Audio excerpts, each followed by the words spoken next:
Jadi kalau kita sampaikan bahwa apakah media sosial, iya kenapa itu akan mempengaruhi bagaimana cara individu itu secara kognitif, katakanlah secara kognitif itu berpikir tentang sebuah pernikahan. Dan kalau kita lihat apa yang ada di layar media sosial, mungkin nanti secara emosi kan akan mempengaruhi. Kenapa? Kemudian yang real kita temui pasangan, kok nggak sama nih yang ada di media sosial. Kok nggak sama dengan ada yang ideal-ideal. Mungkin sebenarnya pasangan bisa saja terbentuk menjadi apa yang kita harapkan sebagaimana ada di media sosial, tapi tidak tersampaikan gitu. Tersampaikan tadi melalui proses komunikasi.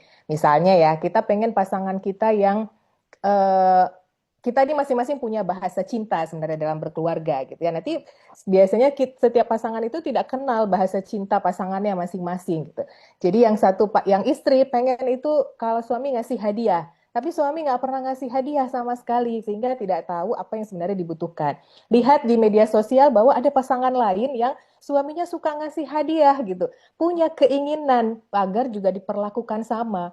Tapi kembali lagi bahwa masing-masing pasangan kita ini bukan peramal, para pendengar. Jadi kalau tidak disampaikan, ya kita nggak akan pernah tahu apa yang dimau oleh pasangannya gitu ya.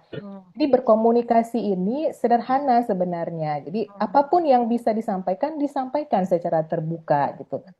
Bukan hanya berharap bahwa ya istri dong harus ngerti saya, suami dong harus ngerti saya. Nggak bisa Bapak Ibu. Karena secara psikologis tentu kita memang perlu untuk menyampaikan, berkomunikasi dan jangan kaku dengan komunikasi. Komunikasi itu bisa di mana saja, Bapak Ibu. Sambil masak bisa, sambil nyuci bisa. Jadi nggak harus yang duduk di meja makan, duduk ngobrol berdua, nggak harus. Dan itu disampaikan secara terbuka. Dan berkomunikasi itu tidak dalam keadaan eskalasi konflik yang tinggi atau dalam puncak konflik yang tinggi. Karena kalau dalam puncak konflik yang tinggi, yang ada komunikasinya adalah marah.